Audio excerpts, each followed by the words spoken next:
I'm going to share with you 10 superpowers that all empathic people have. The reason I'm doing this video on the superpowers of empathic people is because of this. Because most empathic people that I've talked to don't like being so sensitive. In a sense, many of them even resent being so cracked open in this crazy, dark world that we all find ourselves dwelling in. And this used to be me. I used to have drug addiction. I used to have a lot of problems with social anxiety and insecurity. And I used to really just close myself off from the world and also resent my gifts of being open. Like all of you. That's all it is. It's just open.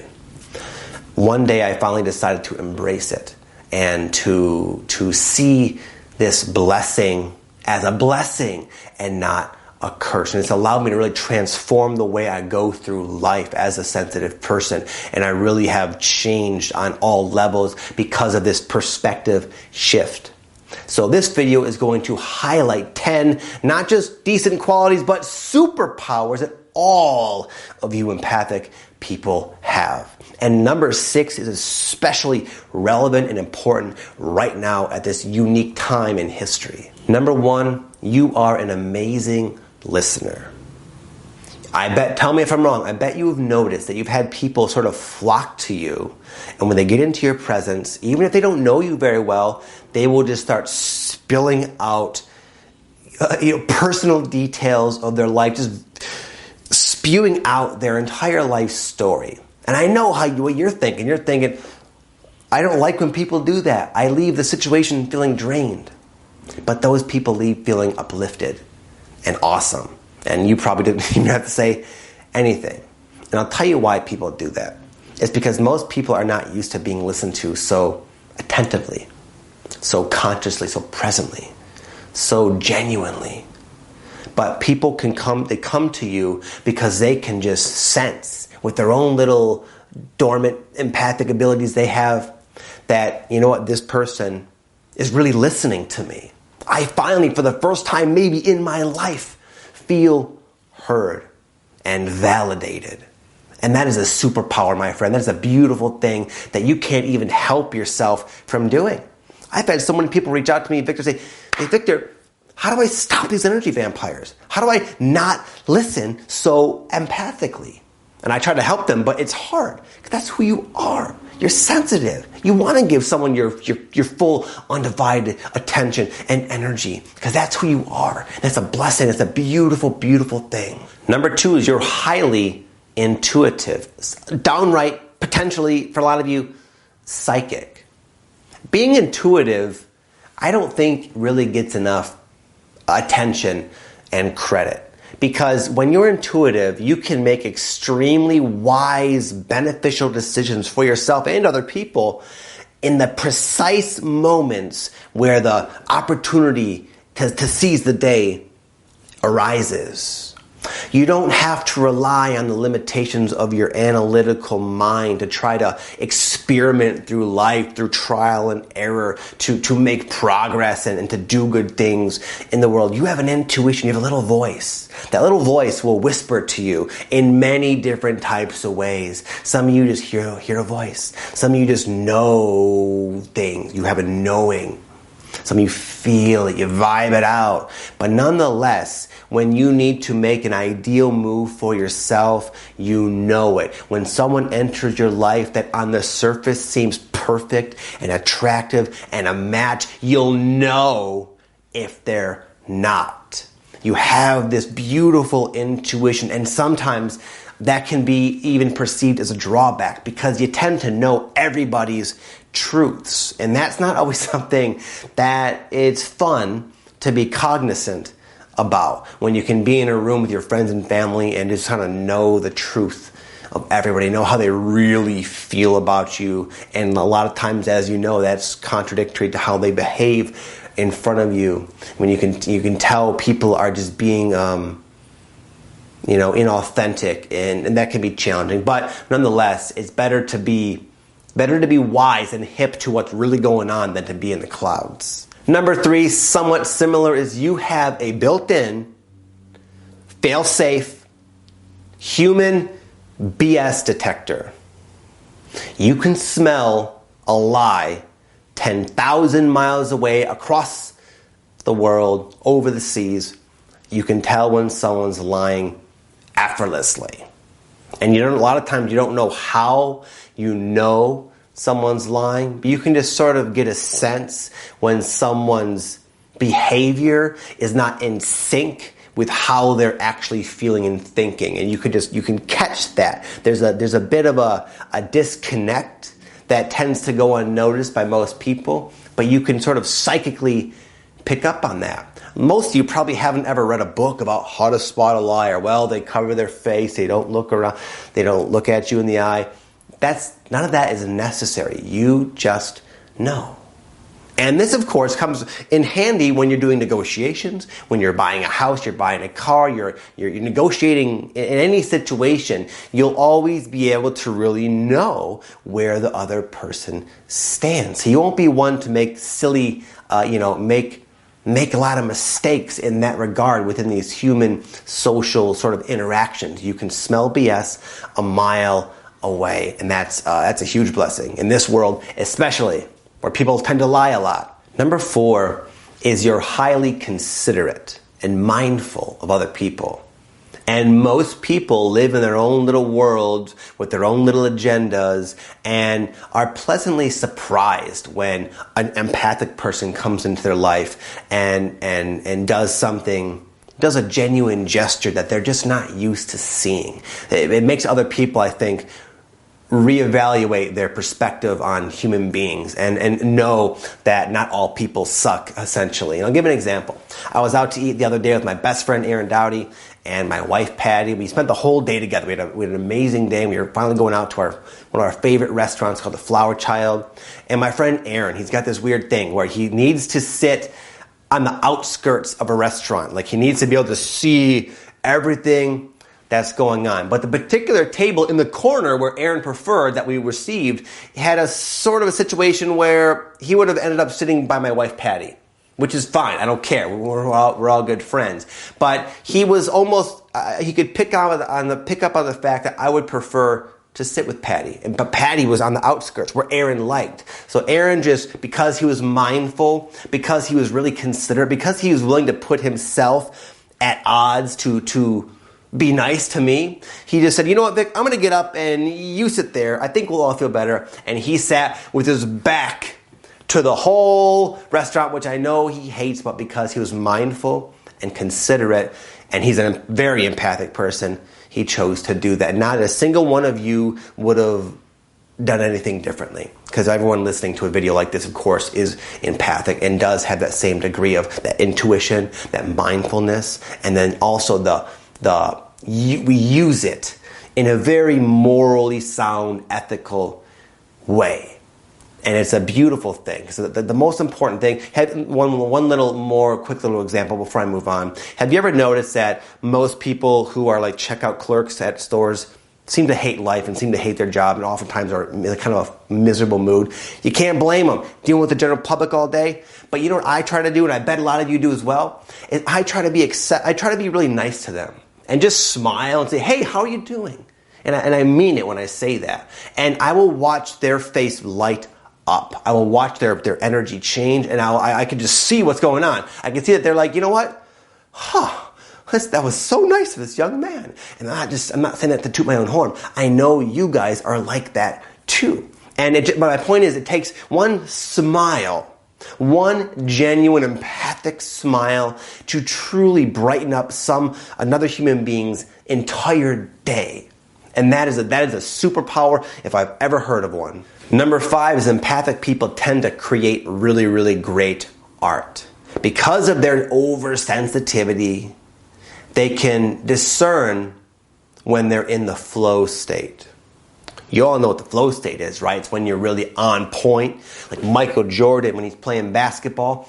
People like that, that's the flow state. When you're Johnny on the spot, you're flowing through life. You feel like the words are just kind of coming to you. The art is just pouring out of you effortlessly, like you're just this conduit, which you are.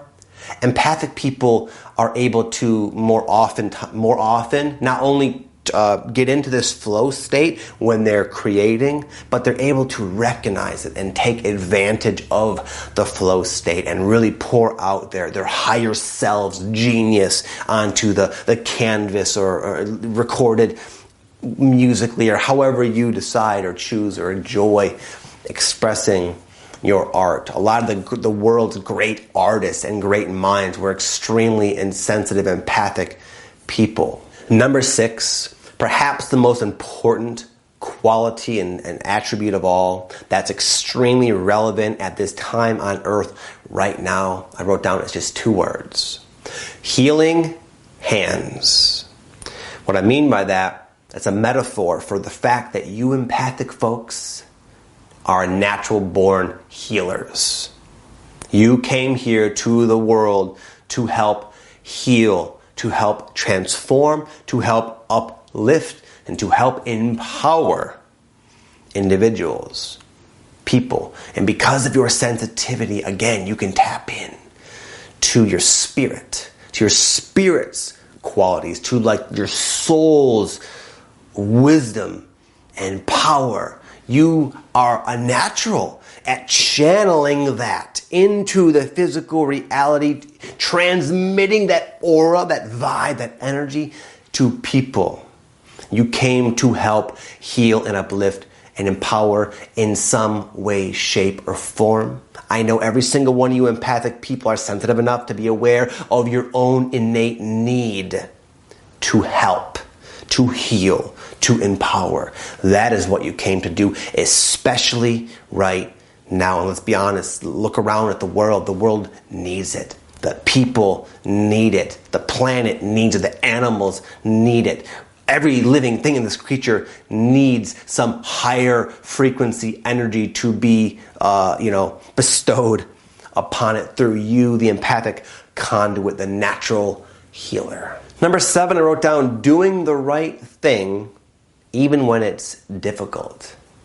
That's a superpower. We need to live by example. If we're going to change the world, we need to be the example, be the change we wish to see in the world. And I came up with a personal example. Again, this is not just to kind of like lift me up. I'm sure any of you would have done the exact same thing in this exact situation, but it's a perfect example. And I just wanted to share it because it's just so fitting. Anyways, I was 21 years old. I was a personal trainer. And I had this boss. His name was Bruce. No one liked Bruce. I didn't mind him personally. I thought he was fine. Just had some issues. Bruce was like a domineering sort of like a guy who never really dealt with his childhood issues, and it kind of came out in the way he bossed people. Okay? Well, anyway, after about a year working there, Bruce gave everyone a raise. And he said, here's your 50-cent raise, everybody. Oh, thanks, Bruce. Wonderful. But come to find out, he accidentally gave everyone a $1.50 raise. And you could tell it was a mistake. He didn't intend to. The economy was tough at that time. And this other trainer I was talking to, and he was like, hey, Victor. His name was Victor, ironically, too. So the 2 Victors were chatting. And Victor said to Victor, he said, hey, why don't we not tell Bruce about this? Let's just keep this between us. And when I heard Victor number 2 say that, I was so like perplexed, because to me, it was extremely obvious that I was not going to take this man's money, even though I could have used it at the time, because that's just not right. So, of course, I told Bruce, hey man, you messed up, bro. Be careful.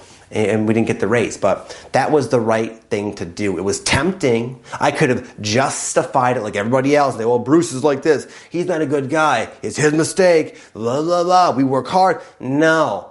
I knew in my heart that was not the right thing to do. And I acted in alignment with what did feel right to me. And being empathic, and I know you know this too, it's very difficult for us to act out of alignment, not congruent with what we feel is like the righteous and the right way to go about life. It feels heavy. It feels disorienting almost to lie, to act out of alignment with our own integrity, right? And that's a blessing. That's a bit, maybe you feel like, wow, it's so hard to stay on track in life with all these temptations, luring me astray. No, That's what we need. We came to be the examples, and we came in sensitive enough to be able to easily discern when we are not being examples, when we are not living out of our integrity. So it makes it real obvious for us because of the sensitivity, and therefore we can be a shining example. Empathic people are also very authentic. It's very difficult to be authentic. It's very hard to be oneself. In fact, I think Ralph Waldo Emerson said the hardest thing for a person to do is to be themselves in a world that is constantly trying to change them. But here's the thing.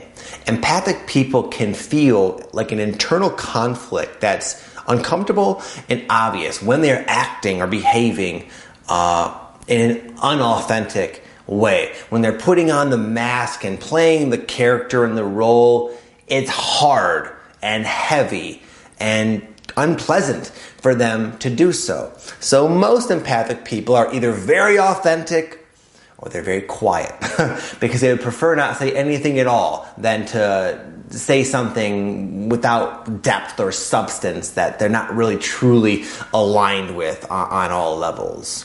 Or they're suffering all the time. It's hard. That mask for empathic people is very heavy. Now, why is it a superpower? Well, it's a huge superpower because that's like the hardest thing, as Emerson said, to do in the world is to be oneself. Well, guess what happens when there's somebody out there who is themselves, standing firm in who they truly are, love them or hate them or her? It's inspiring. It's inspiring for me. What initially inspired me was rock and roll artists, because they would just say things that the lyrics sometimes would say something like controversial or against the grain, but they would say it, they would sing it with such soul and such passion. It made me think, yes. It motivated me, inspired me to be more of myself, and that's the effect you have on other people. Number 9, you have an easy time navigating the spiritual path you're on. You're good at transformation in all senses of the word. Right now, tell me if I'm wrong, you're going through a transformation. You're going through a shift in consciousness, a spiritual awakening.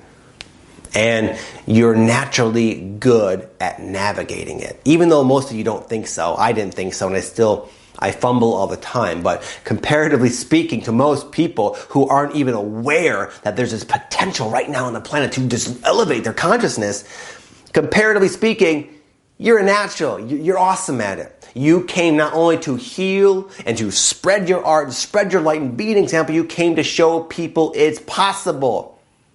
A lot of empathic people chose purposely difficult life situations, challenging parents, oppressive situations, just to show those in their little circle that, one can elevate themselves out of it.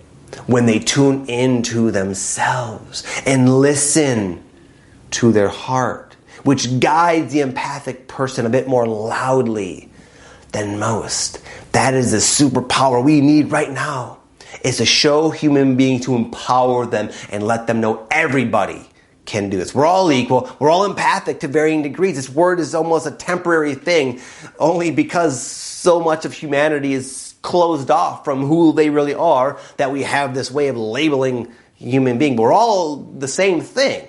Empathic people are just a bit more aware of who they are and what they're capable of, and what they're capable of is spreading light, spreading the example that one can take charge of their life, empower themselves, and live a happy existence.